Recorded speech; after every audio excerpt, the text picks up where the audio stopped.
کچھ چیزیں رزق سے محروم بھی کر دیتی ہیں، تقویٰ چھوڑ دینا، نافرمانیاں کرنا۔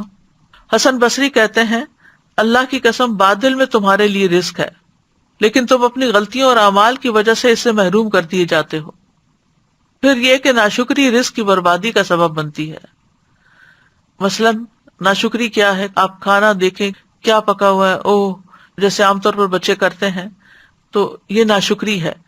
ان کو بھی سمجھانا چاہیے کہ یہ شکر گزاری کے خلاف ہے۔ پھر اسی طرح گن گن کے نہ رکھا جائے۔ حضرت اسماء بنت ابی بکر کہتی ہیں کہ رسول اللہ صلی اللہ علیہ وسلم ایک مرتبہ میرے پاس سے گزرے، اس وقت میں کچھ گن رہی تھی اور اسے ناپ رہی تھی۔ فرمایا اے اسماء گن گن کے نہ رکھو ورنہ اللہ بھی تمہیں گن گن کر دے گا۔ کہتی ہیں کہ رسول اللہ صلی اللہ علیہ وسلم کے اس ارشاد کے بعد میں نے اپنے پاس سے کچھ جانے والے یا آنے والے کو شمار نہیں کیا، نہیں کچھ میرے پاس آیا، کتنا مال آیا کتنا گیا اس کو میں نے کبھی گنا نہیں، آنے والے روپے پیسے کو مراد ہے۔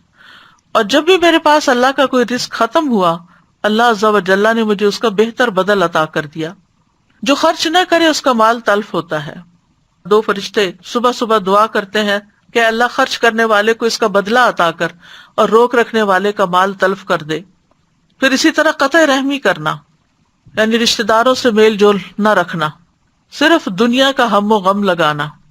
جو اپنی فکر آخرت کو بنا لیتا ہے اللہ تعالیٰ اس کے تمام امور جمع کر دیتا ہے اور اس کے دل کو بے نیاز کر دیتا ہے۔ لوگوں سے مانگنا، عبد الرحمن بن عوف کہتے ہیں رسول اللہ صلی اللہ علیہ وسلم نے فرمایا جو شخص ایک مرتبہ مانگے گا اور مانگنے کا دروازہ کھول لے گا تو اللہ تعالیٰ اس پر تنگ دستی کا دروازہ کھول دیں گے۔ جو ایک مرتبہ مانگنے کا دروازہ کھول لیتا ہے اللہ اس پر تنگ دستی کا دروازہ کھول دیتے ہیں۔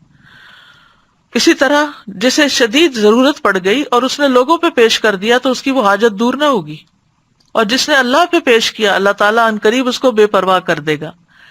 اس لیے ہر رزق کی تنگی میں اللہ ہی کی طرف رجوع کرنا چاہیے۔